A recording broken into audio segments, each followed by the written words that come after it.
So this team is pretty much just the same team as last year, but with not last year, but last season with Darth. Are you talking about Bad Boys? Yeah, that was Jabezus. Yeah. So Okay, wait a I guess I'll second. just lead us in really quickly. Welcome to the, I think, third match of Season 6 of Prophecy Cup, Week 1. We have the Bad Boys on blue side versus Leftover Lads on red. As my wonderful co-caster here, Hellbane, has mentioned, that Bad Boys are effectively all of twitch.tv/jbeezus from last season, with one notable difference.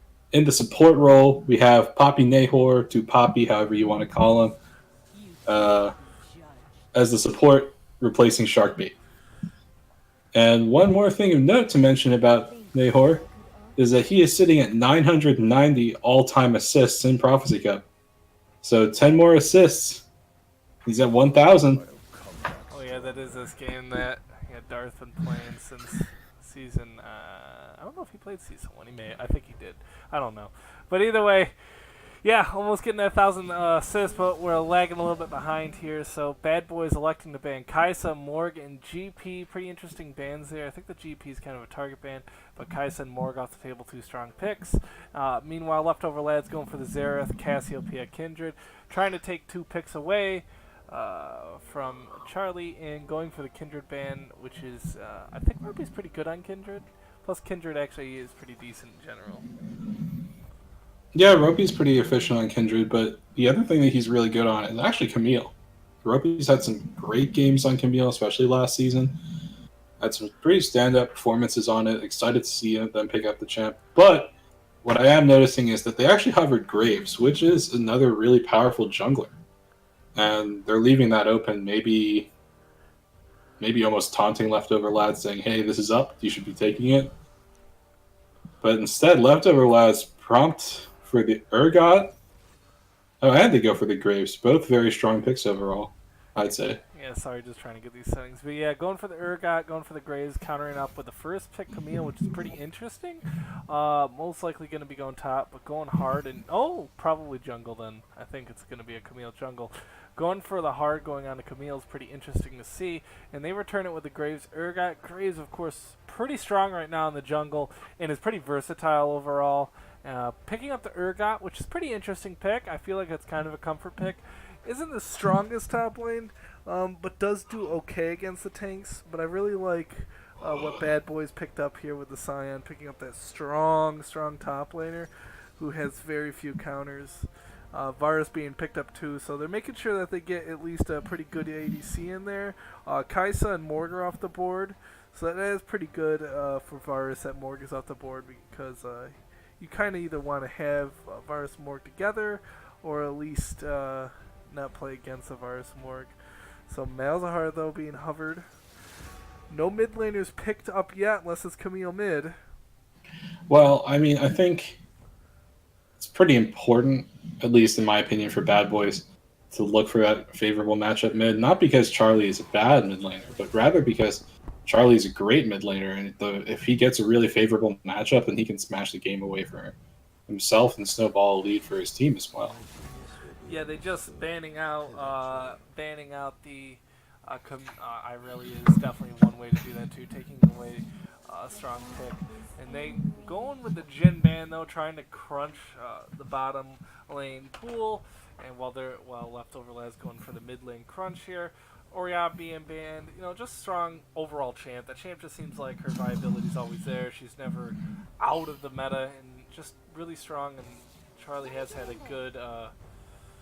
a lot of history on that. So Tristana Yeah. Jin being banned, taking a lot of ADCs off the board here, but there is still.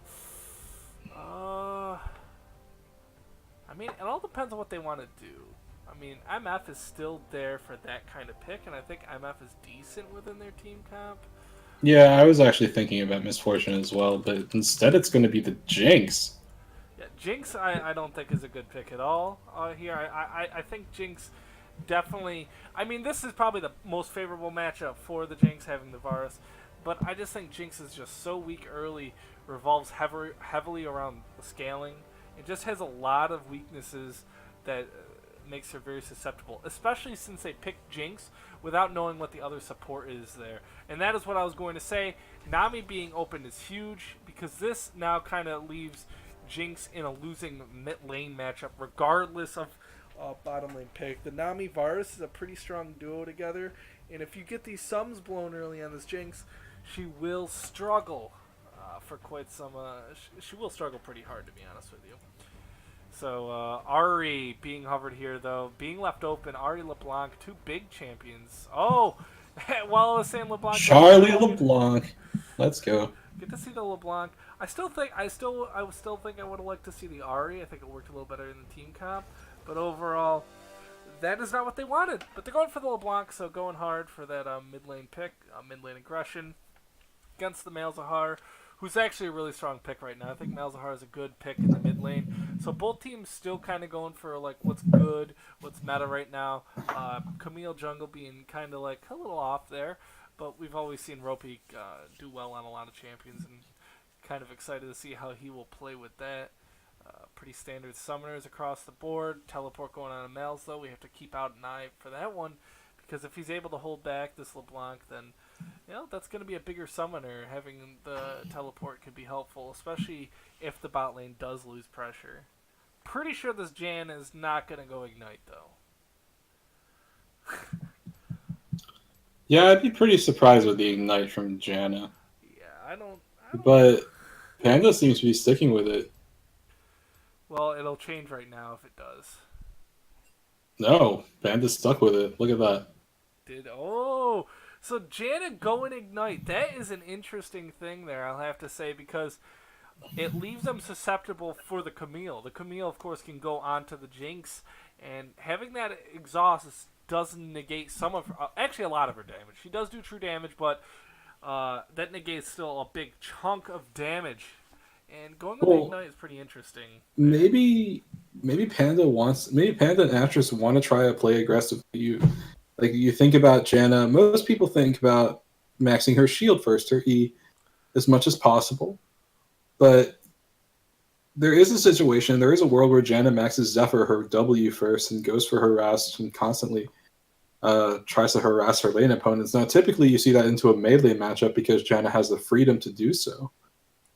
Into a Nami, I think that's a little suspect because Nami's main harass tool is also her heal, which can just bounce back and forth. I feel like the ebb and flow just counteracts that, though, because if Janet gets too aggressive, the ebb and flow to Varus E to Easy Bubble would leave her pretty much out of there. And I'm 100% in agreement.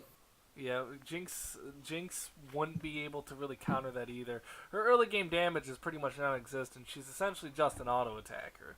And she's not really... I mean, she's a decent auto attacker, but when she really wants to get the good DPS down in big fights, she wants to use the the minigun early game, and that leaves her a little bit susceptible, especially against Varus's range. So Varus and Nami can just poke the Janna if she does go aggressive. But the Ignite's still really just questionable overall because you rarely don't see the Ignite on Janna unless maybe you have a really aggressive lane. And that's the problem, though. I understand what you're saying, but Jinx just doesn't fit well into that whole picture, especially versus a LeBlanc Camille. You have two champions on a that low are mobility, like super exhaustible. Yeah. Especially LeBlanc. You really want to get that combo blown out. You have Jinx who kind of just sits there, and we'll see if that pays off for them. That's an interesting summoner choice there. We'll see where the junglers want to go here because Graves puts out a lot of pressure early game, and I'm not really familiar in this matchup recently. Haven't seen really a lot of Camille being played in the jungle, to be honest with you, too much. I just came back. So I'm really interested to see how this matchup will go into it. Well, if you, and this is just my personal opinion, if both players are of equal skill, you're typically going to see the Graves just come out on top off of clear speed. There was a time when Camille had really good clear off of her hook shot, but her hook shot doesn't give her the bonus attack speed unless she hits a champion now. So I think that you're looking at a situation where Graves should be out jungling the Camille. The other thing I want to think about is the top lane matchup. Sion versus Urgot. Urgot is gaining notoriety because of his presence in Korea, where you see players go Black Cleaver into almost a pure tank build. They become incredibly difficult to kill because Urgot's shield scales with his own HP. Yeah, it's double scale too. Yeah. But the other on the other side of that matchup, there's Scion who recently got those buffs to his life gain per CS and takedown, I believe. So, you know, is this going to be a matchup where Roxas here plays aggressively and tries to shut the Scion down using his passive, or is it if it's a passive matchup? I think it favors the Scion a little bit more because the Scion can just farm up. He can have a really strong team fight presence. Yeah. Hey, it's Odyssey Jinx. New skin OP. Oh yeah, it is the new skin. But looking at the summoners, though, everything looks pretty standard. Lethal tempo, going on there, airy mid. Everything's pretty standard across the board, and it looks to be that way. Camille going press the attack, of course. Footwork though on Graves, that's interesting. Some people do like going the Dark Harvest. So this Graves isn't as bursty as usual Graves. And now this is, I think, very key, is that this Graves isn't as bursty in the early game, specifically against Camille. So he has to take these trades really. He has to play him perfect. He can't miss abilities because Camille, if dodges the Q, dodges Graves' Q, can actually lay out a lot of damage. So going that fleet is pretty interesting overall. I want to see how it works for him. Some people do the fleet, of course, and see how that goes. Of course. Yeah, I think the fleet is just for clearing. Um, Yeah. if you manipulate properly with fleet, then like you take I think zero. I got a spectator bug. Me too. Um, I got yeah, the you take zero damage from definitely your first cam. Did the game not go through? No, like so. Is this the first time you've had that spectator bug? Yeah. Okay, so it ever since about 2 patches ago, that bug has just been happening, and you pretty much just need to respectate. Like, there's no other way around it. Damn, we're gonna miss the early game. I should just refresh the game, shouldn't I, all the way to the beginning? I just hope there aren't any level 1 shenanigans, I suppose. I can. I haven't. I haven't shown the loading screen yet either. So it's still just sitting here at this. Well, I was sitting at that. Now it's just sitting at my league client. But I just gotta load back into the game, which takes me forever. Well, not too long actually. It should be loaded. I'm just gonna reset the game to. Oh man. So, If so then we're does gonna be on the Malzahar same- usually take Summonary? Oh, the game still hasn't started. Yeah, I think that's a pretty good and standard thing for Malzahar. I have to do this for. And the other thing that I would like to note is that Urgot actually has a Oh my god. Summoner spellbook. Game cacher. I think that's pretty interesting overall. But anyway, I was able to load into game, so Same. for the time being, Everything looks to be pretty good. Making sure everything looks. there's pings down from leftover lads, looking like standard 5-point on both sides. I have to close a few things though because it may lag. Oh my god. This is Yeah, looks like a standard 5-point on both sides.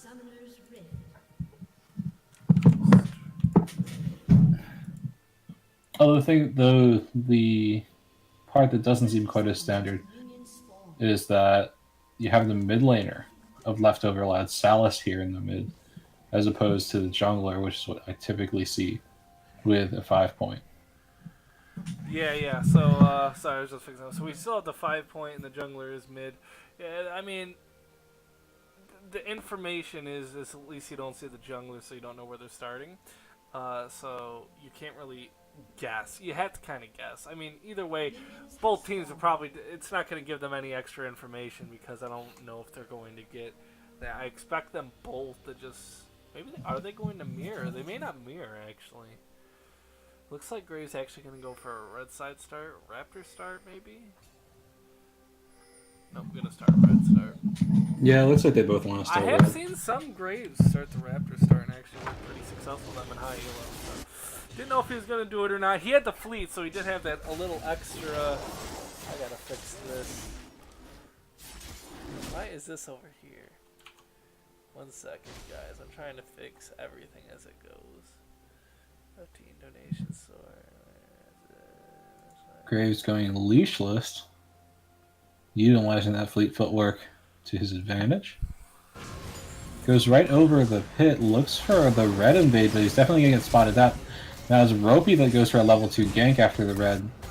While Graves is on a ward, he gets pinged out. Looks like Ropey's just going to rotate over to the blue buff immediately, knowing that Graves, or sorry, Honor Jungle is just went straight buff to buff. Poppy getting a little, too Poppy, Nahor.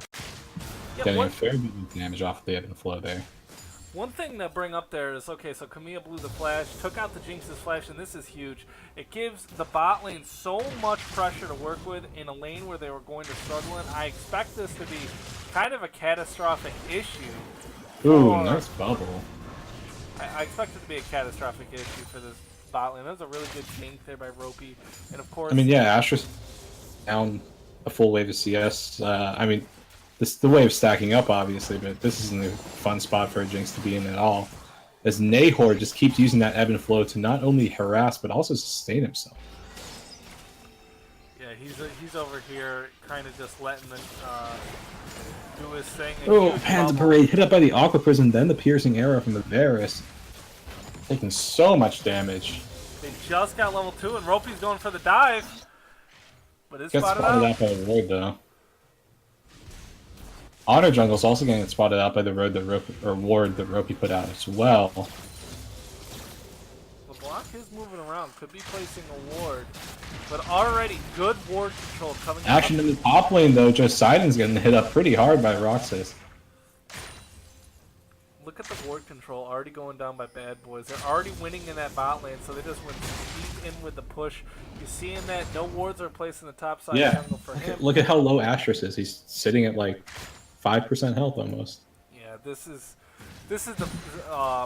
a huge issue. So like, blowing the flash is one thing, but then it gave them level 2 priority over the wave, and they didn't get level 2 until the minions were already under the tower. So, and they were. Yeah, you can see this. Like T-Crank at 24 CS, Astros is at 11. Like you said, this is catastrophic for the bottom lane and leftover lads. Yeah, we're talking, and Varus is coming back right now. It isn't too much of a difference, so we're looking at still has a Doran Shield Longsword versus a Doran's Blade Longsword and Dagger, 2 health pots versus 2 refillables. That doesn't look too bad. But you see right here, the wave is already pushing, so isn't really going to pick up a lot of the miss CS. Astros is still down the flash, and we'll see what Ropey does on that Camille try to gank though. Charlie dashes forward. South is out of mana. There's the root coming down, but in terms of a life trade, it's favoring Salas. Sorry about that. That's my phone.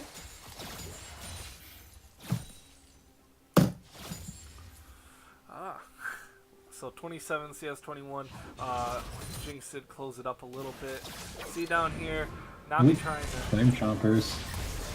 Charlie looking for some damage, gets hit up by a tower shot and punished for it. Nahor now in a pretty bad spot as Honor Jungle comes in for the gank on T-Crank. Yeah, Charlie went a little hard there. And yeah, Nahor did not see the Graves and of course went for the counter thing there. Took a little health, but nothing too big. Jinx still kind of low on mana, so I don't really consider it a big loss for them. Urgot gonna try to go on Sion. Roxas misses the disdain forward. The dash. But now you have Ropey here, looking for a gank potentially in the bottom lane. They spot the Graves out as he finishes off the Scuttle Crab. It's just so crazy how much pressure they have bottom lane. TP from just side and back to top lane means that Roxas is going to have TP advantage. I mean, I don't foresee him using that particularly well. There's no real forward wards that leftover lads have out here. Oh, Bubble lands into the hook shot onto Astros, and that's first blood for T-Crank with a piercing arrow. Right there. That's what I was wondering, if Ropey was going to come down there with that gank on for the Jinx. Jinx having no flash. They set that up minutes ago. Set that up pretty much level 1, I guess. Set that up level 1, and they went through with it. Looks like they're going to pick up the dragon. What's that, 6 minutes? That's pretty big for them. not only is he pretty much double CS, he's now got a kill on top of it. Yeah, it's an Ocean Drake too. Both Varus and Nami would, you know, be very happy with that Drake, giving them the sustain they want for poking and harass in the lane. Depending on the build that T-Crank goes for, he goes for attack speed or lethality. One thing to note here is that Poseidon has already opted in for this, to going to Tabbies, and it looks like it's doing pretty well for him. I mean, he is already down 2 corrupting pots, does have the biscuit, is doing pretty well going for that Tabby rush, and I think Tabbies is just such a good item in general to rush. Oh. Well, especially into this matchup, I'd say when you consider this Graves jungle, the way Urgot's W works, it really just makes a lot of their team ineffective. Oh, Charlie went forward, but he wasn't expecting the suppression to come out. Distortion's back, out to safety. Gets hit up by the silence. Red buff ticking down, but I think Charlie's safe. Right there is where, if he had Electrocute and maybe even Dark Harvest, may have got the damage to take him out. And I think the fleet footwork was an interesting thing, but I don't know if it was the greatest. It really makes his ganks a little less optimal, and it kind of showed right there. Looks like they're going to rotate onto this blue buff, though, try to pick up something at least, which is good for them. Really good play. Cyan couldn't get caught out, though. Cyan's in a pretty bad spot here. He's going to get stunned up. I think he needs to flash to safety, and he does. It does blow that flash, so really good job, though. I will say, really good job by Honor Jungle on that Graves. Goes mid, no summons blown by LeBlanc, but pushes him out. Gonna pick up that blue, put down the pressure, puts a ward down. So does get a ward on that blue side. Not probably the greatest ward. Clears it, and we'll see what does Camille do. Camille does. She starts walking towards bot lane. Oh, Charlie flashes forward, gets the Ignite ticking down. Salas, I think he's gonna drop to the last tick of Ignite, and there it is. Solo kill in the mid lane. T-Crank uses its Chains of Corruption out.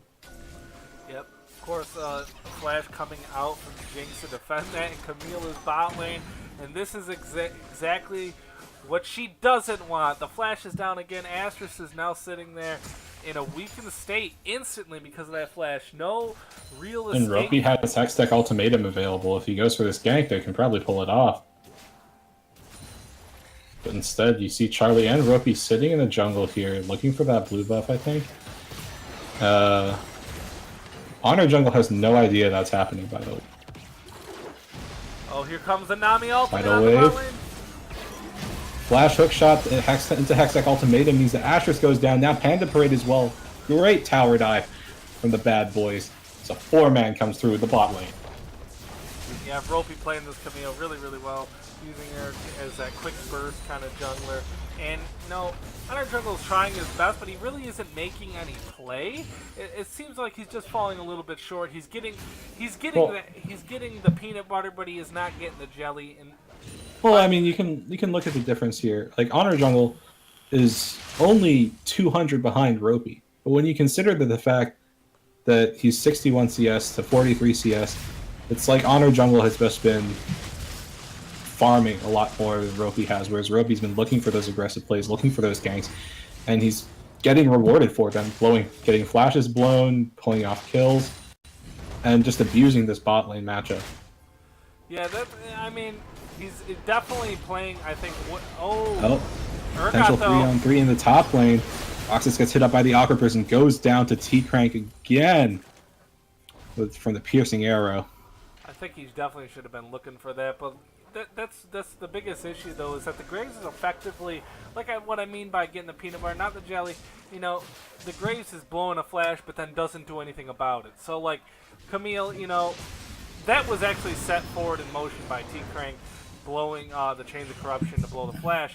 But earlier in the game, we saw taking the Jinx flash, comes again for another gank, and collects the first, was it? Yeah, I think it was first blood. Collects the first blood. Oh! Charlie misses the ethereal chains, means that there's no real engage onto Salas here. But, you know, such as it is, it's, you know, 3.5k gold lead in the favor of Bad Boys at 11 minutes in. Definitely not shabby. Honor Jungle uses a smoke grenade to get the slow down onto T-Crank. Jinx uses the zap out as well, but the Chains of Corruption land onto Honor Jungle into the Aqua Prison, means that there's no follow-up. And now here comes Charlie, or Ropey rather, with the hook shot, misses for the stun. 3-on-3 in the top lane as they both kind of shake their fists angrily at each other. Yeah, so this game is actually slowly going in the favor of Bad Boys, but Gray's going to re-engage. Honor Jungle's getting incredibly low here. Wait! That flash probably wasn't exactly what he envisioned. Really good counterplay here by the bot lane. Pretty much effectively 2v3ing up here. In the Jinx, if we're still looking at just Bill, if you're looking at flat Bill, we're talking Blade of the Ruin King versus a double longsword Jinx, who's just struggling so much. And right here, there's not much they can do other than let them get the tower damage. This Janet has to be very, very careful about where she steps up. Oh my god! Astra's taken so low. Had the Parade forced to use the Monsoon for the, not for the heal, but just to not blast them away. Yeah, so right there, this is just troublesome. This is the Jinx pick, and this is why I think the Jinx pick, I'll be honest with you, I think it's just garbage. By picking the Jinx, you're expecting to go into the game and be like, well, I'm gonna lose. Well, I mean, like, the only thing I can think about the philosophy behind picking Jinx here is that Jinx can do her job once she hits a certain point. The only thing is that the Bad Boys aren't allowing the Jinx to hit that point at all, not even getting close to it, as Charlie gets more damage down onto Salas in the mid lane.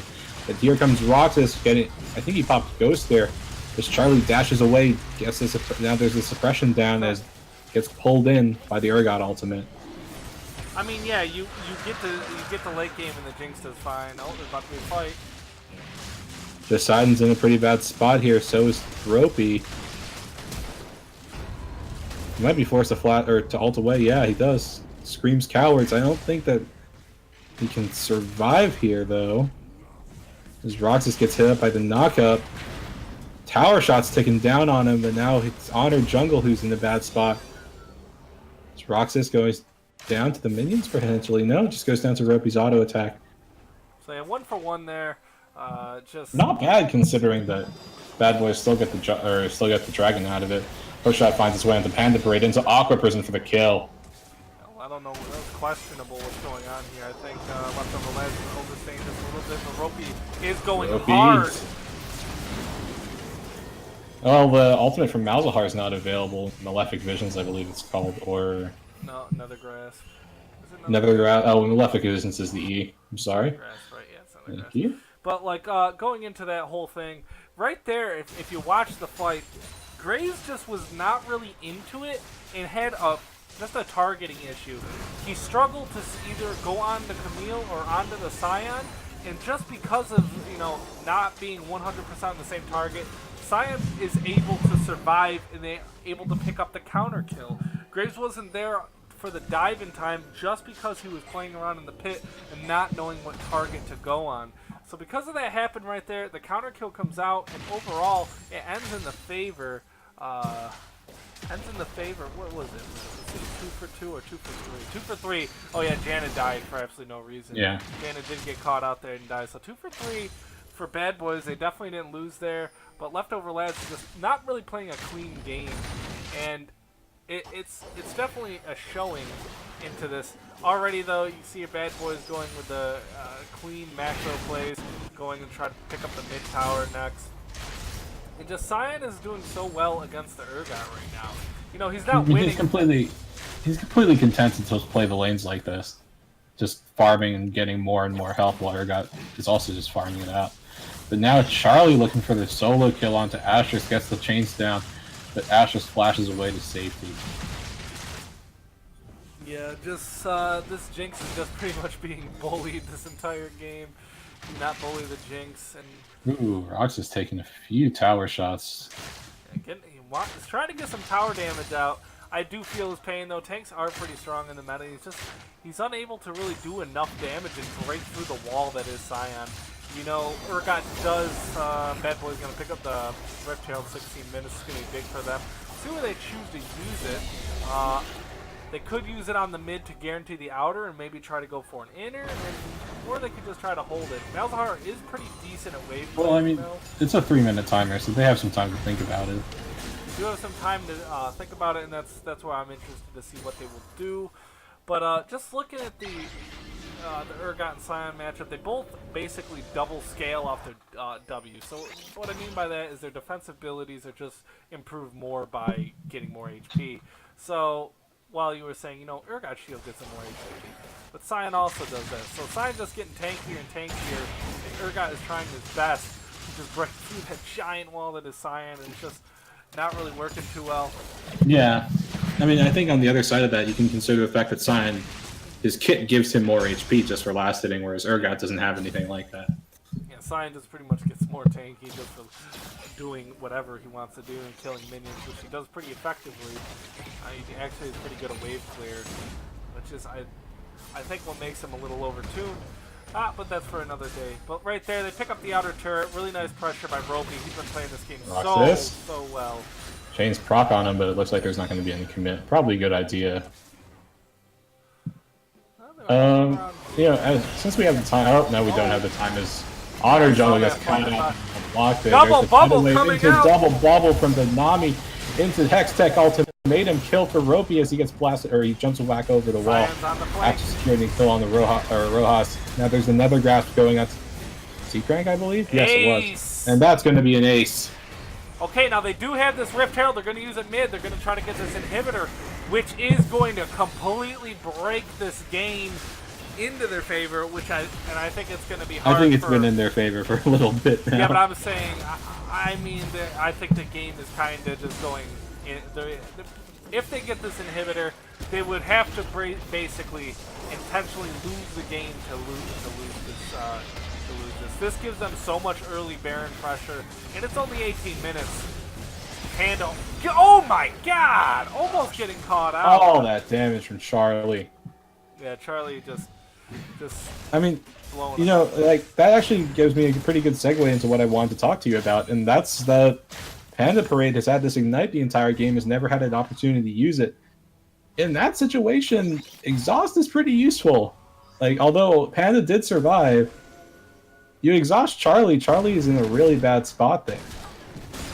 Yeah, I mean, using the exhaust. I mean, the most that was probably going to happen is he would have to retreat instantly because, of course, he did distortion in.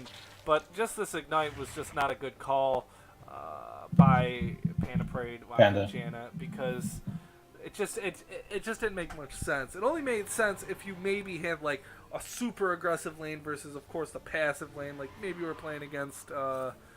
I don't know, maybe a catch. It's just, I still feel like the exhaust is just better. You're picking Jana, you're not necessarily going for a huge aggressive lane. I mean, she does have the ability to do so, but it's like, if you're doing it for that reason, why would you just not pick someone else? Yeah. Of course, and it just you could pick like a Sona in that case or something. Yeah, like, someone that if you want to go for more harassment or into the utilizes that a little bit better. But right now, we'll see what Bad Boys wants to do. They're up almost 10,000 gold. Inhibitors down. Looks like they want to maybe get this Earth Drake. If they get the Earth Drake, the Mountain Drake, I think that'll be pretty good. That'll allow them to kill Baron. That'll be 2 up. Mountain Drakes allow them for a quick Baron, which they already do have. They have the Blade of the Rune King, Rage Blade. They have the Trinity Force Camille. They have a lot of damage for it. But what they really need to do now is they need to rotate this Scion into the bottom lane. Well, here comes Charlie getting so much damage down to Panda as the Monsoon blasts him away. Asher's in a pretty bad spot as Ropey goes for the flash hook shot over the wall for the kill. Now Charlie finishes off Asher's with the distortion forward as they look to utilize that double Mountain Drake in terms of sieging, just like you mentioned. So it looks like instead of going for the Baron, they're just going to do it a different way, which is completely fine. It's pretty much one of both ways. You either have the Scion top lane, you go for the bot lane, or you have the Scion bot lane, you go for the Baron. I think they're going for the safer call here, and either way, both outcomes are about the same. If they do pick up this bot lane inhibitor, though, it's pretty much a done deal for leftover labs. Scion's minion live here. So Charlie goes over the wall, looks to get some harass down. Bad Boys almost clean off the turret, but aren't quite able to. Top lane is pushing. I still think the Baron would have been a little easier of a bet for them. It looks like they are retreating. We'll see if they do go for the retreat. There is a lot of wave clear, and Camille did use a lot. Oh! Oh! Chains of Corruption. Wait, did that bubble not land? He cranked. Wait, Roby in the backside. Charlie going forward. There's this unstoppable onslaught from the Science to try to finish off the turret, but it looks like he canceled just short of it. As Bad Boys kind of botched the fight and are forced to run away. Yeah, so yeah, one thing that some people... Oh, never mind! Charlie flashes forward for the kill on Astrus. Yeah, one thing I was going to say is something that a lot of people might forget is that Scion Ultimate does damage towers. Oh, that's a shame. Unable to stop him. Really questionable there. So while I was talking about that, they were in the retreat, of course, and the team decided to push out to almost their inner tower to clear the wave. And because of that, it allowed a free engage from Bad Boys, and that just pretty much cemented just another, even more pressure on the map. I expect them to go for the Baron now, and just end this game. Yeah, they're ping down onto it. They have such a quick Baron, and right there of course they pick up the bot lane inhibitor turret, but it was really on the backs of Leftover Ledge, just playing a little too overconfident, a little pushed up in that lane. Yeah, Baron started up, looks like it's going to be free, 23 minutes, probably 15 seconds for this Baron, 13. Pretty big. So it looks like they're just going to rotate top. Mini wave's already there. Just see if they can end it right here with this push. Oh, Hookshot finds his way into Honor Jungle. Texting Jack T-Crank secures it with a kill, or with an auto attack, rather. Charlie in the bush, looking for some damage onto Roxas. Gets the Ethereal Chains down, Unstoppable Onslaught straight onto the Ergot. There's the cleanse through, but cleanse does not stop knockups, my friend. As Asher's goes down after T-Crank flashes in. I have to get something real quick. Looks like Asher's has left the game. This is probably the end. Yeah, this is probably the end. Looks like could be. Probably just left because he thought the game was going to end, but still could be quite angry. 0-6-0 for him. Not the best game. And a lot of that is pick. A lot of that is just straight pick. And, you know, Bad Boys exploited the weakness of the We've talked about the Jinx pick at length right now. It definitely didn't work out quite the way they wanted it to. As that's the game. Advantage, Bad Boys. Yeah, Bad Boys picks up one, and have to get rid of this image. And of course, I can't see the stats at the end of the game because the client unfortunately crashed. So yeah, you get to stare at this. Wait, did Chrome just update? Oh my god, my Chrome updated. That looks terrible. Why did my Chrome update? I have to move this. Wow, that was a pretty rough game for Leftover Lads. We'll see what they do. I think a lot of that comes. Oh shucks, I didn't even notice. Well, congratulations to Nahor getting over 1,000 assists officially. How many? Yeah, we wouldn't even. I forgot all about that. He got 13 that game, so he's 1,003. 1,003. Nahor. I wonder how far he's leading. I don't know what the stat is, but yeah, 1,000 assists for Nahor. So congratulations to him. There at the end, though, the game was pretty much just kind of like, it was quick, but it was also slowing down. So that was a pretty interesting game overall. But Bad Boys clearly had the better team composition. And they executed. Oops. Where is? I'm trying to figure out. I'm still trying to get used to my. Is it this? This? And this. So yeah, still trying to get this all warmed up. Trying to get used to this thing right here. This is a little interesting. Still trying to get used to all these the OBS because I haven't used OBS in a while and it's kind of annoying to use, and I had to set it up today. So bear with me, guys. I'm trying to get everything going. So yeah, that was actually a pretty interesting game by Bad Boys. Cleanly executed. They rotated quick. Really good job by Ropey. Ropey played the Camille really well, playing that aggressive, jungler, winning for the dive, and just really didn't make any mistakes. Everything that Ropey did ended in just destruction, and it seemed like Graves just was struggling a little bit to really find his own. He did, of course, gank the LeBlanc, but nothing came of it. Blew the Scion flash top, but nothing came of it. And it was just unable to match the Camille pressure. And, of course, through the weak early game pick of the Jinx, led them to just snowball that game unbelievably. Of course, Charlie, really good job in the mid lane. Pushing, doing really well against the Malzahar. Lots of pressure down on him. And of course, top lane was pretty much just a dead even. I mean, dead even lane. They were just kind of both sitting there. They both players just wanted to get to mid game to where they were actually where they're truly useful. And yeah, unfortunately, that kind of didn't come for both champions. It seems like they were still just islanding it out all games. But the quick win, I forgot what it was won at. I can't see, of course. We had to get in game 2. Did I use the wrong code? Tournament code. Why? Game 2, it's right here. Sorry, I've been taking forever to get in here. Why? What's this saying for you? Tournament code you have entered is invalid. Is that what you're getting? No, I'm in here now. Huh. Okay, try one more time. You should be able to get in. It works now. Ooh. And spectate, and this. And I get rid of this. And there we go. Okay. You here? I am in. I'm down here with you. And it looks Gotcha. like... So yeah, now the teams have changed. Same sides though? Yeah, it looks like the same sides. So that means Leftover Lads is choosing to be red side, correct? I think that's how it works because they got red first, unless it was the opposite choice. In which case, I am ready. So I am ready. So I really want to see Leftover Lads just do a little bit better in the draft phase. I think that's huge.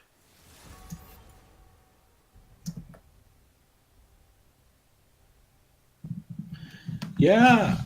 Leftover Lads really centered their bans towards Charlie. And I think I don't fault them for trying to ban a lot of the mid laners that Charlie's effective on. But Charlie is just so effective on so many mid laners that I'm not sure if it's worth it unless you're banning some super high priority picks. Yeah, I mean, going for the mid lane ban, one thing I think I have to say is they didn't go for early ADC priority, and that's what I thought was pretty interesting. So they chose first picked Urgot, which they first picked, what was it, Urgot and Graves? Yeah, they first picked Urgot Graves. So it looks like now they're going for the Camille ban, which is pretty interesting because yeah, the Camille is great, but there's a lot of champions that can kind of do what the Camille did. So we'll see what happens there. Banning two champions versus Ropey. And of course, Bad Boys is like, okay, we'll just ban the same stuff. It worked well game 1, and we're doing the same thing they're the same side as game 2. So there's really no reason to change it up. It worked so well game 1. It looks like they're just going to go with the Scion pick. So now let's see if they go for an early game ADC pick here so they don't end up with a crunched pool. Because we already have Kaisa that's down, and so that leaves... There's a few ADCs that can be picked here. What was banned last game? There was Jhin and... What was it? Jhin and what else was banned? Jhin and Tristana were banned, as far as ADCs go. But it looks like Leftover Lads are not going to opt to pick out their bot lane. Instead, once again, going for the top and jungle picks. Gnar into Scion, Trundle blind pick. It's effective against the Scion anyway. Yeah, Trundles is still a pretty good pick overall. He did receive a small nerf. Picking the Gnar is still pretty interesting. It looks like they just want to try to counter pick as much as possible. Sejuani is actually kind of surprising, Yeah, Sejuani is a considering there's already a Trundle pick. yeah, that's actually a pretty surprising pick. But I think he's confident enough that he's maybe able to get deal with his team's pressure and work off that, especially after game one. Irelia being picked up, and that is a huge pick for mid lane. Now, this is one thing I have to Oh, say. this is the Sejuani Aurelia duo.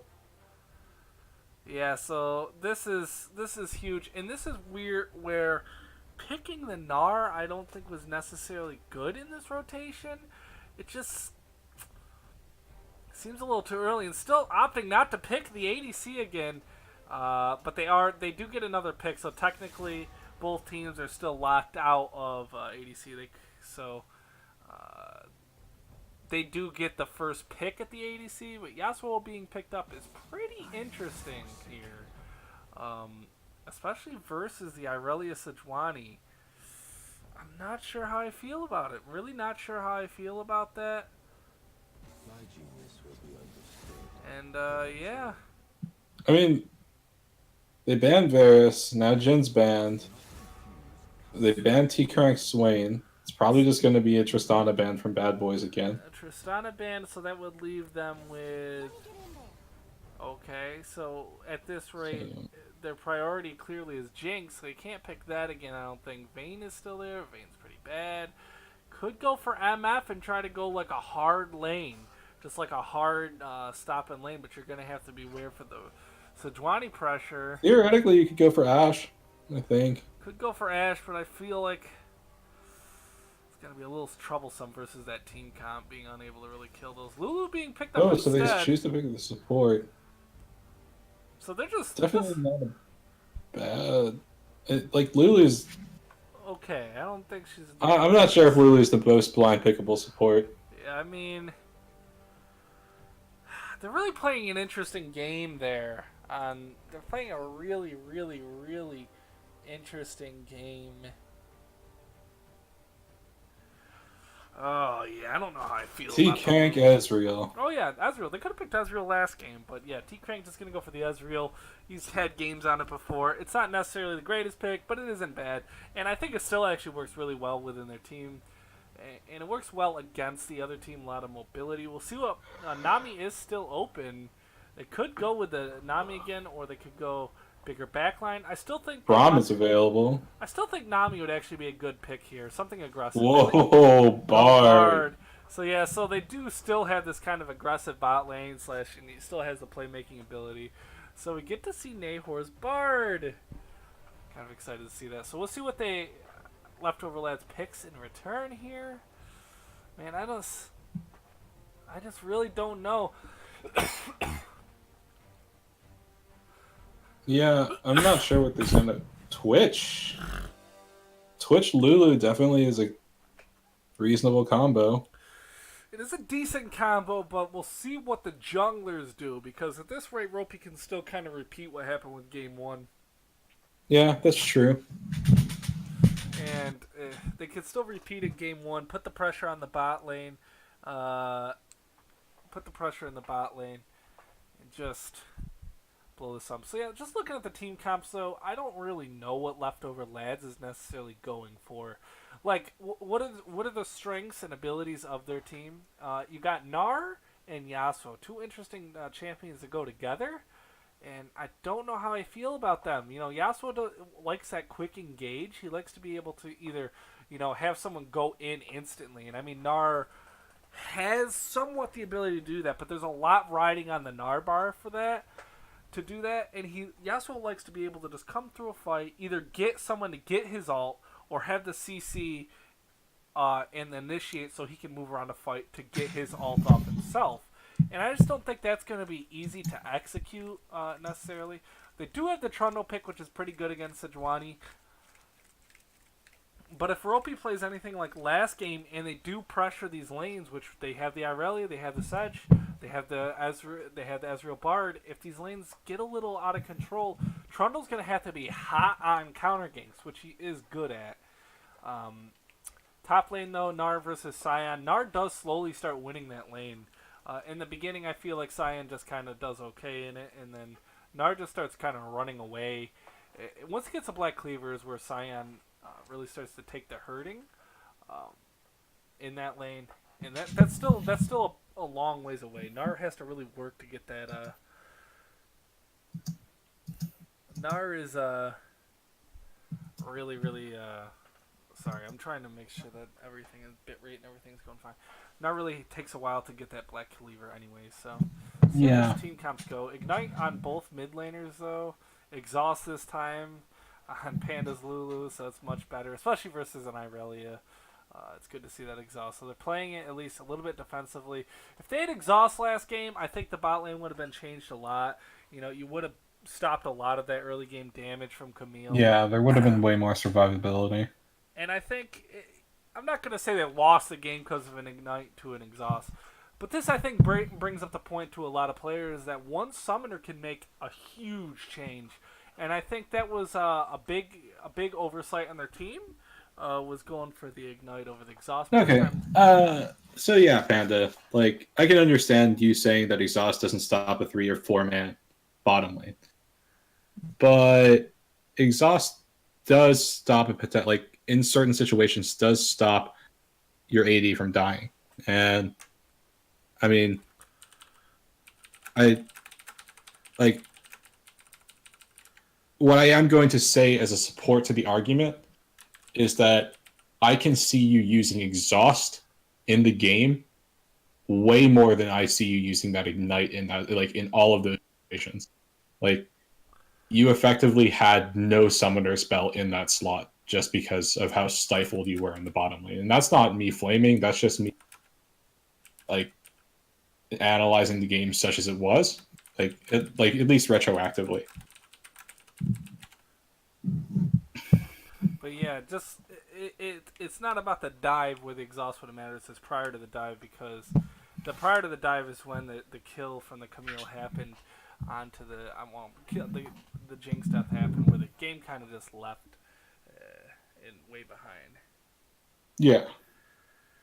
So yeah, I'm not really trying to criticize you all that like that. I'm just saying I'm just trying to bring up the ignite. It's just big. Yeah, I mean, we're just using it. We're using it as a talking point. We're not Summoners trying to changed the pace of the game heavily, and this game, of course, went for the exhaust, which I think is much better overall. Just because, especially against Irelia, because you do look at their team, they have the Sedge and they have the Sion. They got big 2 tanks and they have their Irelia. If you do exhaust that Irelia, that just leaves Ezreal is the prime damage dealer, and Irelia, of course, is melee, so that's a really good exhaust target to get down. If you get that key exhaust, that's huge. And you're playing Lulu. So Lulu, I think, is really good actually into this team comp just because they went for the melee matchup mid and it's Irelia. Of course, because Lulu's Polymorph and Exhaust combo are just so good, it allows your team to really move around these fights a little bit more against bad boys. But yeah, we're loading into the game now. Hopefully we don't get a spectator error. Everything's pretty normal this game, though. Klepto, Ezreal, Sejuani, everything looking pretty decent to me. Gnar going into the Pressy attack, so he's going full aggro. Did go resolve secondary, so a little tankiness there. Trundle going press, Yasuo going Conqueror resolve. So yeah, both mid laners going Conqueror resolve. We'll see how this game goes. I'm kind of excited. I think while Leftover Labs does have a weirder team comp, I still like it a little bit more. I think their bot lane is just better this time than it was last time, and I think they can survive a little bit more. Ropey, of course, on that Sedge. Not as an aggressive pick as that Camille. Of course, he can still do the level 2 gank, but it's just not as effective. Camille, of course, coming over while hitting that stun, quick burst damage coming out. Sejuani isn't necessarily that strong to do that. Yes, she is bursty, and she can just open up ganks. But a lot of that pressure comes after 6. She's such a good diving threat. Both mid laners with Ignite, though. It's going to be interesting. Oh, I got this. And I got the bug. God. No, they're done about it. Just It's a sad life. It's a sad life. yeah, you just got to deal with it. Rito, please. Rito, please. But yeah, so the team comp is a little bit weirder for leftover lads, but I still have a lot of.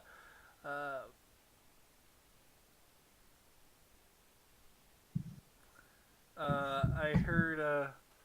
Let's see if this works. Yep. Let's see. Hopefully, we're loading in just in time. So yeah, what was I saying? I lost my train of thought going to that spectator and then re-spectate. Oh yeah, both mid laners have ignite. Yeah, you're talking about team comps. Oh no, I think I was talking about. Well, I was gonna say both mid laners have ignite, so we'll get to see how this goes in the mid lane. Oh right, right. That's This could be aggressive. This could be a really aggressive time. Both melee. It's gonna be a fun match. We'll see how leftover lads does. I think the jungle is key this game. We'll see if he really moves his trundle around, gets the counter jungling off, and counter ganks off, and just does a little bit better. Bot lane, of course, is gonna be fun to watch. We get to see some Bard play. That is always interesting to watch. You know, I mean, just the way that Bard works with his meeps and the, like electrocute, you can get so much burst damage down early that it's pretty hard to play against. but if Bard misses that Q, oof. No, yeah, but that is the if key. Bard does miss his cosmic bind, that's a signal to go in.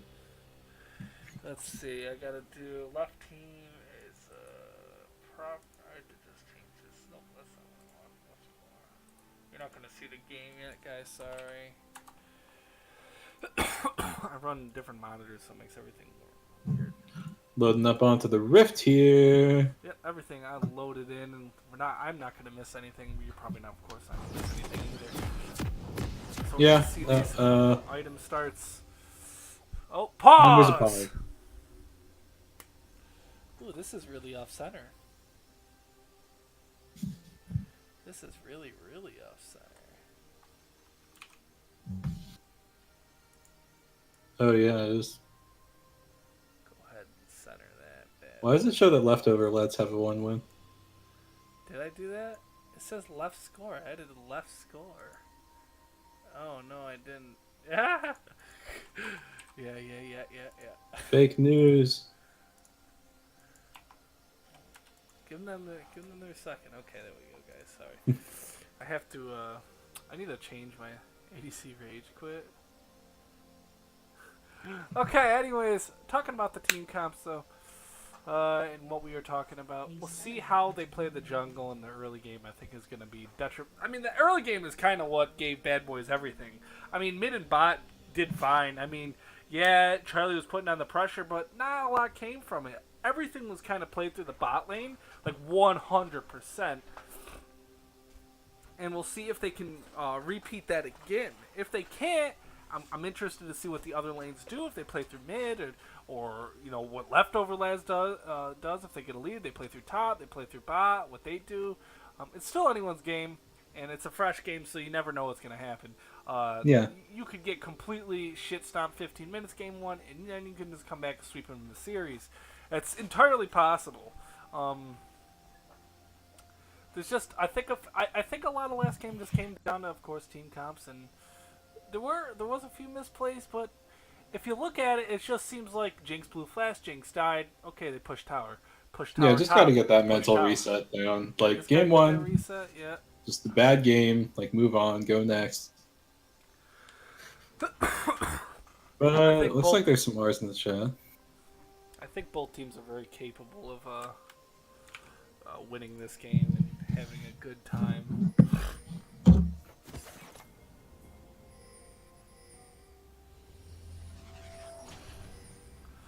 So here we go. It looks like Bad Boy's gonna rush down through the bot lane, and here we go. Leftover lanes. No, both teams are stacking up as a 5-man here.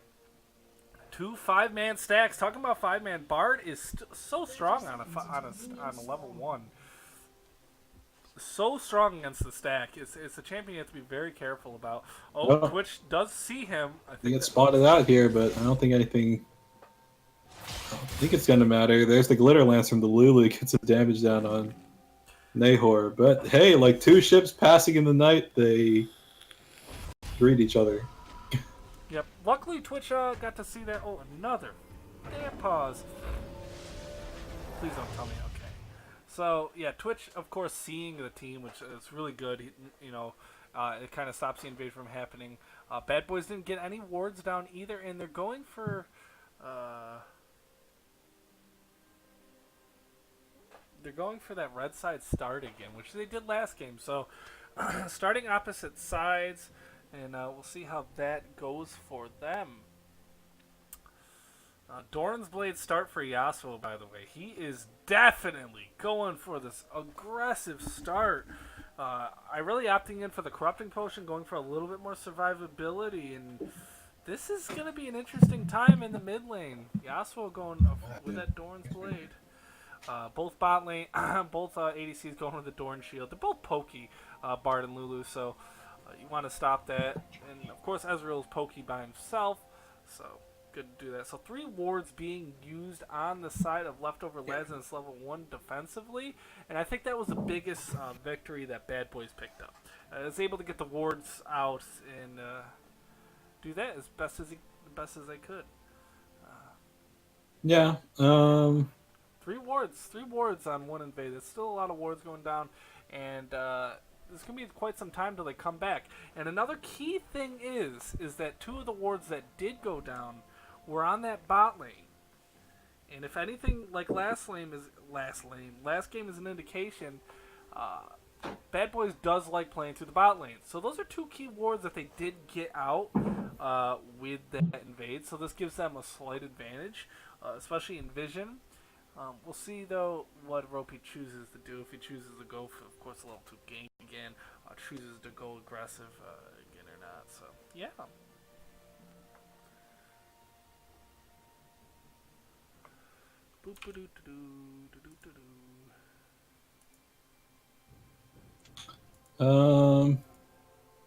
I have to change this to...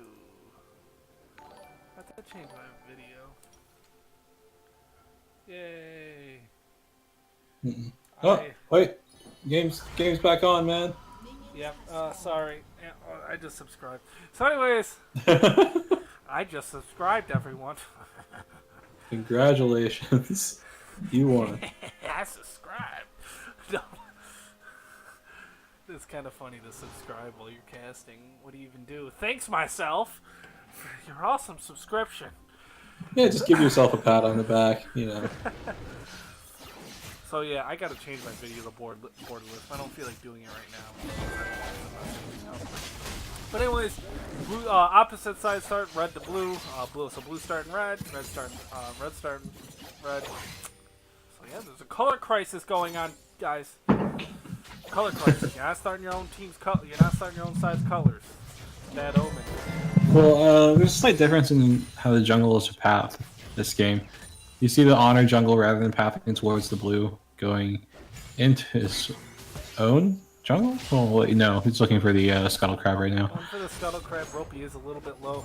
And you'll see right here, though, it looks like Twitch and Lulu this time are opting into the more aggressive push to try to get that level 2. Who got the scuttle crab? Some action here in the river. This is Ropey taking some damage from the... Ropey does pick up the scuttle crab, though. That was a pretty big victory for him.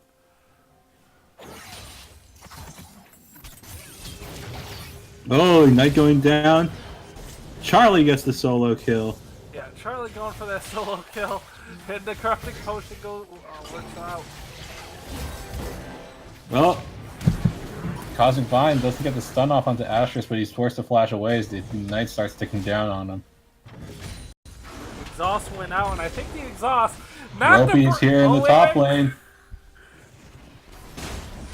There's the stun. Roxas isn't jumping out. There's the stun out. He probably wants to jump soon. He's not going to. He just lets the kill go over to Ropey. Not to beat a dead horse, but right there the exhaust kind of did, I think, de-escalate the situation and stop the flash-in. So overall, Twitch does blow sums, but it will miss some of this wave. Lulu going for the Glitter Lance on the entire wave, I think, was kind of a mistake there. But either way, Twitch is going to be able to pick up some of this wave. He is down a flash, and Bard is down a Ignite. Yeah, Astrus being down that flash is once again pretty bad. Yeah, so early on. It is pretty bad, especially since yet again doesn't have the most mobility in the world as an ADC. Still a little bit better than Jinx's, because you do have that Q, you get the ambush, try to go move around the map a little bit quicker. Yeah. Still, attack speed, steroid, and whatnot. little struggle.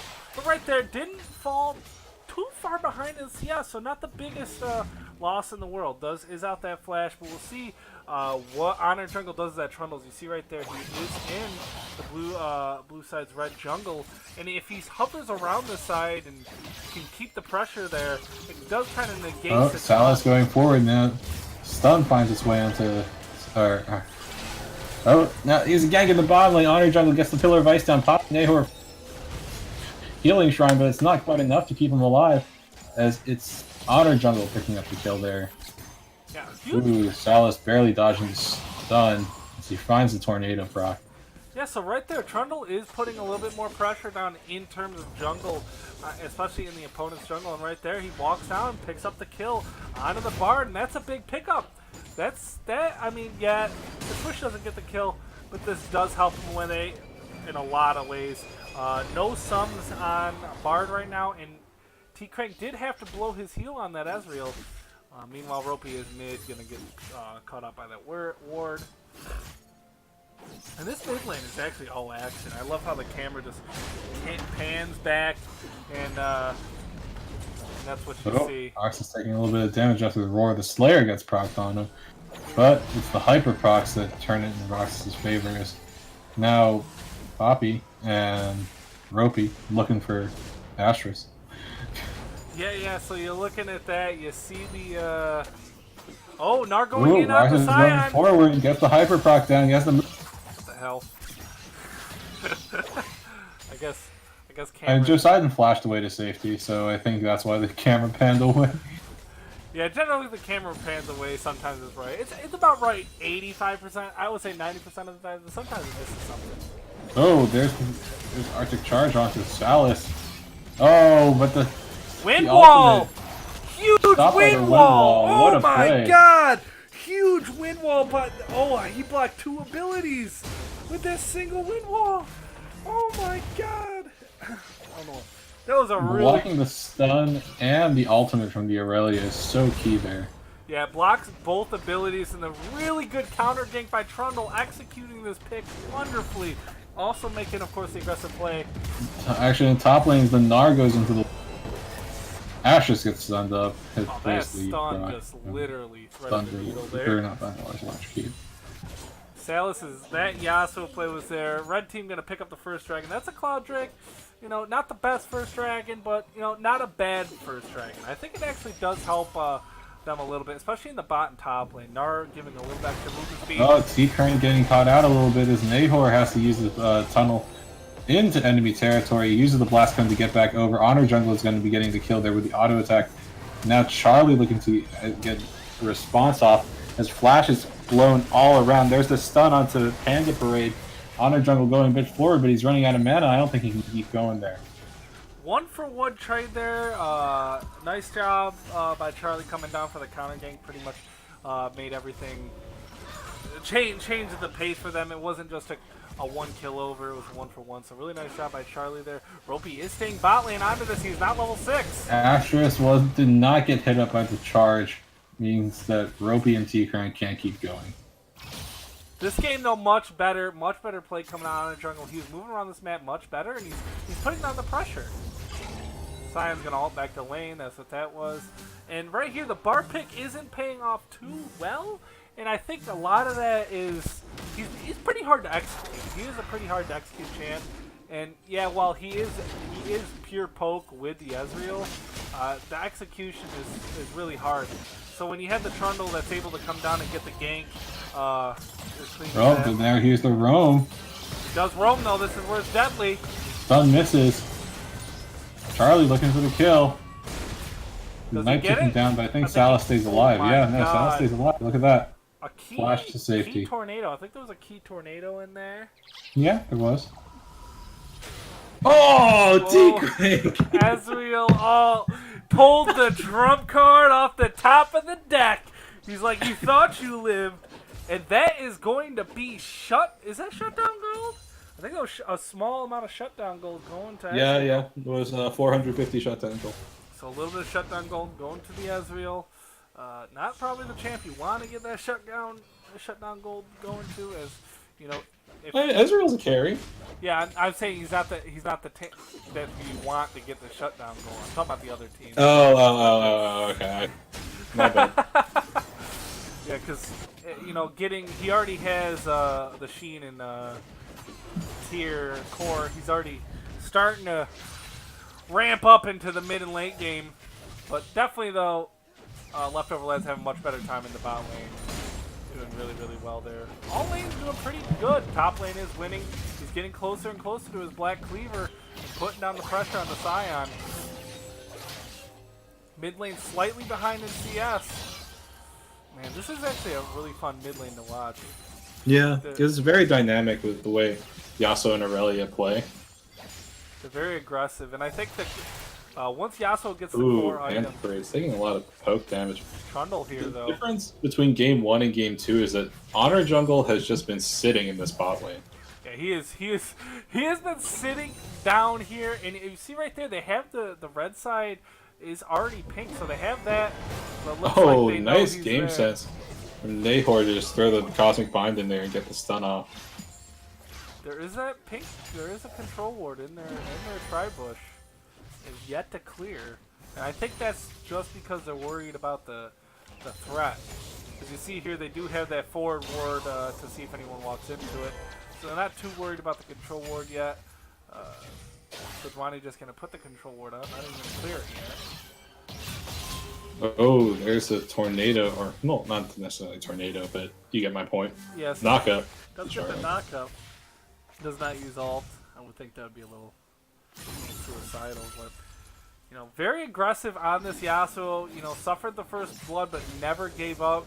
Really, just 2 key tornado, one walls. No, Trundle looking for the Pillar of Ice, maybe. Oh, misses it, which means the knockup doesn't go through. There's the Aurelia ult right on. Stun comes through from Ropey as well. T-Crank's True Shot Barrage finds its way forward to net the kill onto Trundle. See what they do here. Silas now Yasuo has to is run on for the hills. run, but here comes Scion is coming Side down. in. It's getting a little bit caught out here by Roxas. Yeah, really good play by. I keep calling him Roxas. It might be Rojas, for all I know. Rock's ass. I don't know. But yeah, Roxas. Roxas. But he did a really good job there, rotating down on the pressure, countering the pressure on the Scion. Yeah, Yasuo make sure that does his get mid laner away. get back safely. So it only ends in 1 kill. They do get another shutdown, and that shutdown gold yet again went on Ezreal. Another Scion Unstoppable Onslaught back to lane. So 2 Just gotta shut preserve that TP, man. down here though. T-Crank is just making gold off the True Shot barrages across the map. He's up here making the gold. He's farming up the lane, pressing R, killing people. Hey, he has an easy life. He has an easy life this game. Of course, he has to hit the I'd say ability, so. but he 2 of his kills have just been the only thing. And he the has parade done. looking for the Glitter Lance misses. Yeah, Bart of course isn't in the lane yet, but Sejuani is down there, and they are pulling off. Who's a clearing little that bit. ward that you mentioned? Finally, I would almost just left it up. Oh no, because double controls they don't counter each other. Yeah. Yeah. Never mind. So he would have seen either way. Yasuo and Irelia fighting. Sedge. Oh, but the stun procs might be coming through here. There's the last breath for Yasuo to stay alive. Stun.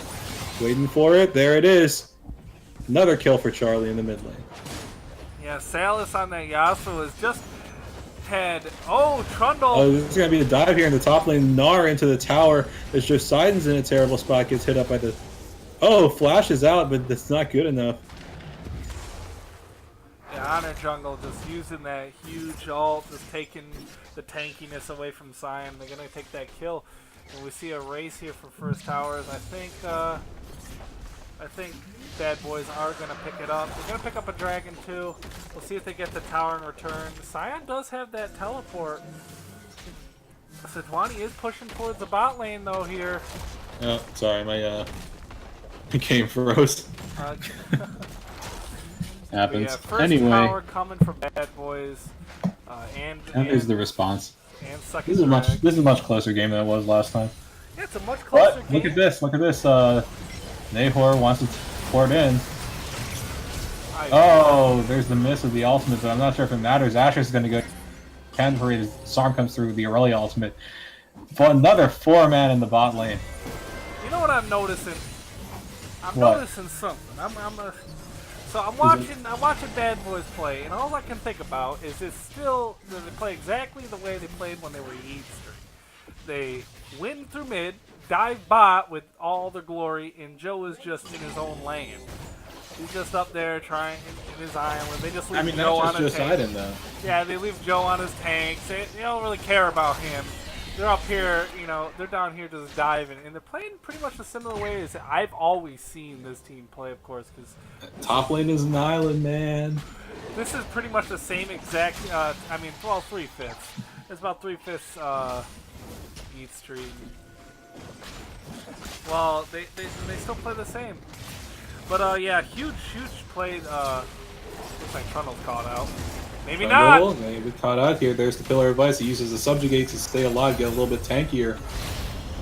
As the fight for this blue buff continues. There's a one-man knockout from this Unstoppable Onslaught as the Gnar is going enraged here as well. I don't think there's much of a...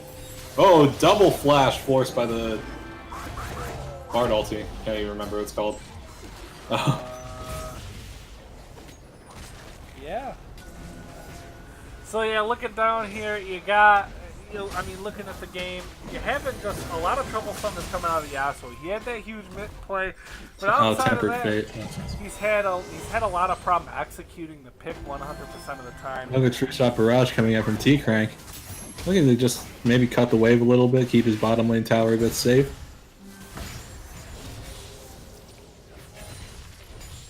But yeah, so... Oh, I just did notice something though. Leftover Lads does have the... I wasn't paying attention. Does have Rift Herald. Yeah, they did grab the Rift Herald a bit earlier. So Time ticking down on it. About 2 minutes left, I'd say. We'll see if they can make any kind of play to get it. Asterisk looking for an engage onto T-Crank here. Doesn't pop the ulti, instead just does that for the wave clear. Here's Joe and the island of Joe in the bot lane now. Yeah, he missed the roar of the Slayer. It means that Roxas is just going to harass him over the Hyperprocs. Oh, the knock up to the Trundle pill. Oh my goodness. Poppy Nahor has to get out, but Asterisk is just waiting for him. Another kill onto him. Unfortunately, T-Crank trying to kite it out, force the flash away. There's no tower here to keep him safe, though. They do have... Oh, they don't have the Herald. It's on Gnar. Why did they put the Herald? Maybe it was an accident? This is going to Herald on Gnar was quite an interesting choice. Yeah. But yeah, right there. Huge pickup for Leftover Lads. Those 2 kills give them some breathing room. Unfortunately, one of the kills went down on the Lulu. It isn't the worst in the world, but... It's not the want to best get either. this Twitch rolling in. You really want to get this Twitch rolling, because once he gets his items, he does do a lot of damage. Oh, the stun went... Yasuo just cannot. Charlie looking for another solo Charlie kill. just ignites him. He doesn't. He's like, you aren't worth my auto attack. Oh, there's the subjugate into the Gnar combo once again onto Joe's side. Herald. I can use this Herald now. You don't got a lot of time to use it. They got to use this Herald now. They have to use it to grab the pressure from the mid lane. Use the Herald. Oh, they did use it. Yeah, he's using it. He's using it. Lulu Oh, there's the Glacial Prison onto Panda Parade. There's Charlie nets another kill, looking for the chase down onto Asterisk as the stun's coming through. Double kill for Charlie as they siege down in the mid lane, or the bottom lane siege down in the mid lane. Might be looking for an inhib tower here too. Leftover Lads just picked up probably a slight advantage, and then they threw it away by being caught out in the jungle. They are looking for it. True Shot Barrage. Unstoppable Onslaught from the Silence to respond to the Rift Herald. And the base is cracked.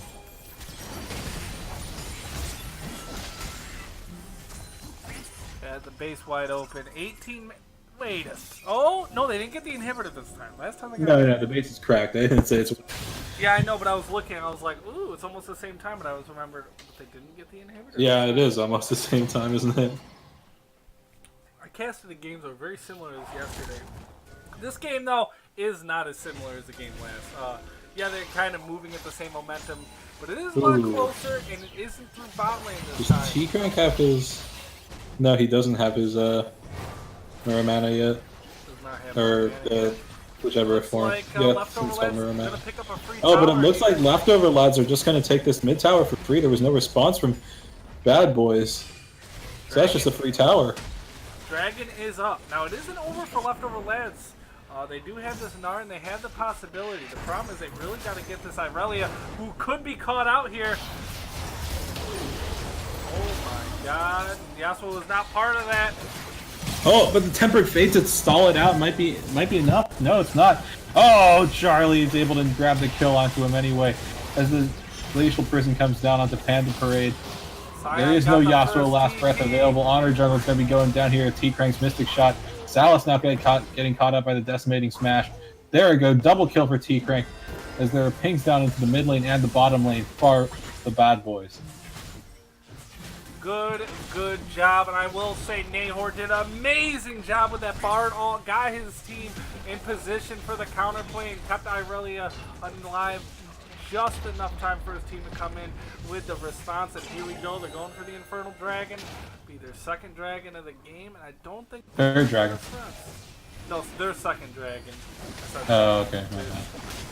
But, yeah, so another big win. And it's this last game, it was bot lane they won through. This game, Charlie's just done an amazing job mid lane. He's just such a threat on this Irelia. You saw right there they used 2 ultimates just to deal with, just to try to... Oh, Panda Parade stealing the blue buff away. R.I.P. Small victory, but a victory nonetheless. But Charlie just overall is playing so well, and had to, just so many ultimates and abilities had to be used out of that, and the huge Bard ultimate coming in comes out of that and just kills the Twitch before dying is so big. Both games though, they're unable to really get the bot lanes out. They're picking these late game scaling bot lanes and they're unable to really move them into it. Yeah, but there's a bit more of a likelihood for the bot lane to scale up here in this game as there was last game. Yeah, there is more of a likelihood, but it still begs to question of why you're picking Twitch with Yasuo, because Yasuo is not necessarily a champ that goes well with Twitch, and we see this game, it just wasn't the best pick in Irelia. I mean, getting first blooded, and yes, there was a lot of pressure down. Ropey did an amazing job, but stun misses on the Honor Jungle. Ropey did an amazing job, you know, ganking the mid constantly, but it still begs the question of, you're going so hard for, like, the team comp just doesn't have a lot of clear identity. You have a Gnar who's not necessarily the greatest late game champion, then you go for a Yasuo and Twitch, who are, I mean, Yasuo isn't the greatest champion in the early game. He kind of needs a couple items, and then he hits his spike, and it just seems like the Twitch wasn't the best pick. I still feel like if they wanted to go low mobility, they could have executed some other picks a little bit better. But either way, that's not the reason why. It's not the bot lane pick. It's definitely not the reason why this game is not. Stun might be finding its way onto Honor Jungle here. Yes, it does. He uses Subjugate to stay alive and stay healthy.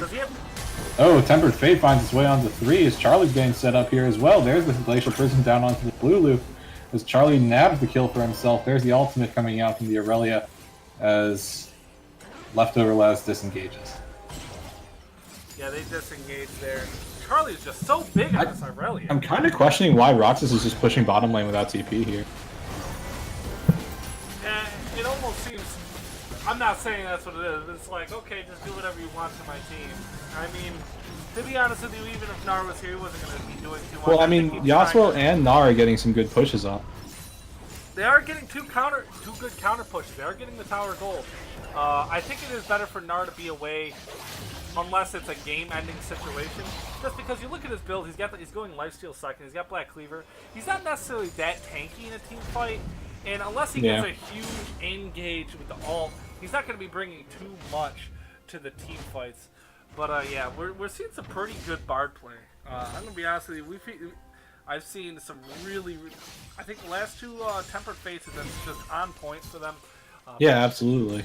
picking it up there, and but Leftover Lads picks up 2 towers and a nice counter push. Nice counter push there. Yeah, but they're not able to fully nab back the Baron control or the Baron vision control here. Nahor finds the slow onto Honor Jungle. There's the stun from Charlie as the wild growth has to be used. There's the spray and pray from Astralis, but it doesn't make much of a difference as Honor Jungle might be going down as well. Oh no, there's Wind Wall to stop the stun. But Salas has to flash out as well. There's the Tempered Fate from Bard actually locking up his own teammate as Charlie nabs the kill. There's pings onto the middle inhibitor by Bad Boys to take.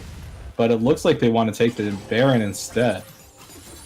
I was just about to say Leftover Lads just needed to not get caught out, and if they kept putting this Gnar in the bot lane, he could have kept getting more and more.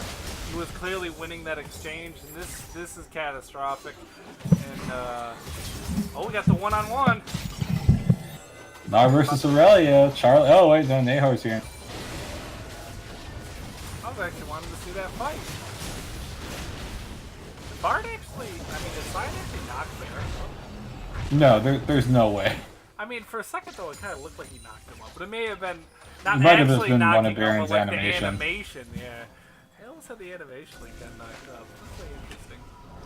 Yeah, right there, Nard's Yas will open up 2 towers for Nard to still push, and he's so much stronger than the Sion, and they get caught out at Baron, and it's so every time Leftover Lads takes a step forward, they get knocked 3 steps backwards, and it's just it's kind of heartbreaking to see. And here we go, Yasuo going in on the T-Crank. Bard is here. Bard's everywhere. There's Arcane Shift, yeah. Seems like Arcane Shift is with safety. Bard coming in though. Oh, Does have Shurelia's. the support. Aurelia ultimate gets blacked out. God, that damn. Oh no! Tempered Fate stops it up. There's the flash forward from Salas as he tries to get the kills down. Salas probably going to be staying alive here. Oh, T-Crank! Always finding those true shot barrages. Yeah, that was a lot of damage coming out from Charlie. Charlie is just absolutely obliterating this game with this Irelia. He's just at the point where he's just almost in 1v5. Oh, Rox is taking a lot of damage in this situation.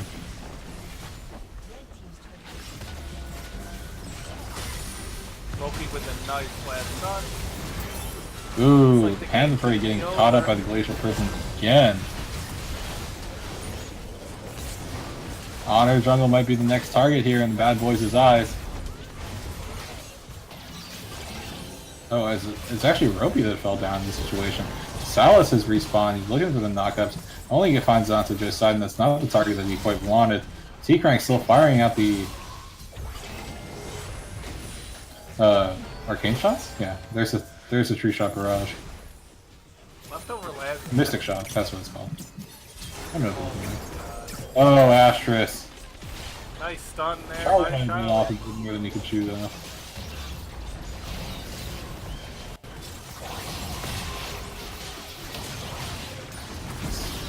T-Crank and Nahor are just taking everything they can while Charlie is just killing everyone. Roxas might be going down. No?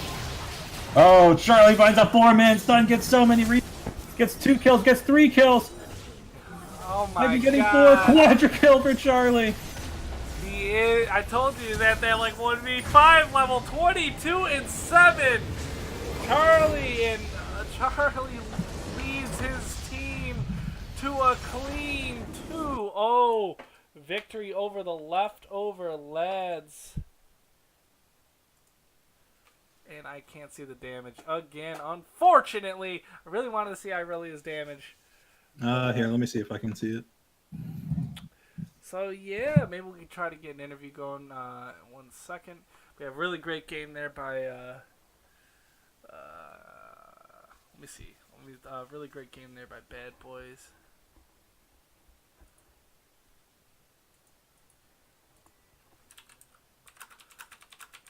Still concluding the game for me. Okay. Really clean game. This last game to the bot lane. This game too. So Aurelia did 28k damage. 10k over the next closest in the entire game, which was T Crank, 18k. Charlie, hard smurfing, you might even say.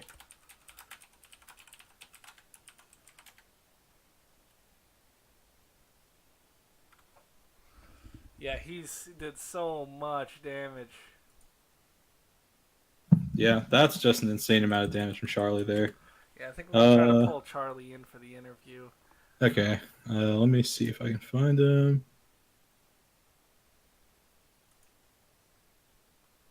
Okay, wait, he can't do it. Charlie's sick. Who should we choose?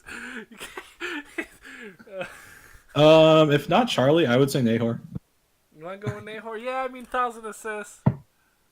Yeah, Joe let's go Joe with and Nahor want to do it, so yeah, they both want to do it. So yeah, we'll just go with them. Yeah, I mean Nahor had his 1,000 assists. How many did he get? He got what? 20? Did he get 20 last game? And then 12, so he's 1,000. Hello. Hey, what's up, motherfuckers? Well, a few things. First of all, Oh, hey. wait, Oh, let me turn off my smooth jazz playlist.